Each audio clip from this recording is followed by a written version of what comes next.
ඔයාගේ සෞඛ්‍ය ගැන හිතනවද? ඔයාගේ ශරීර සෞඛ්‍ය වෙනුවෙන් දවසට පැය කීපයක්, විනාඩි කීපයක්, පැය කීපයක් වෙන් කරනවද?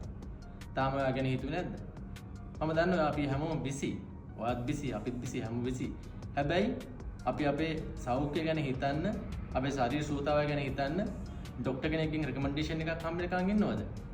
ග්‍රවුන්ඩ් එකට යන්න, ඇවිදින්න. එහෙම නැත්නම් මොකක් හරි ටෙස්ටිං එකක් කරලා කොලෙස්ටරෝල් අඩු කරගන්න, බ්ලඩ් ප්‍රෙෂර් අඩු කරගන්න, සීනි අඩු කරගන්න රෙකමෙන්ඩේෂන් එකක් ડોක්ටර් කෙනෙක්ගෙන් හම්බෙන්නකන් ඔයාලා ඉන්නවද?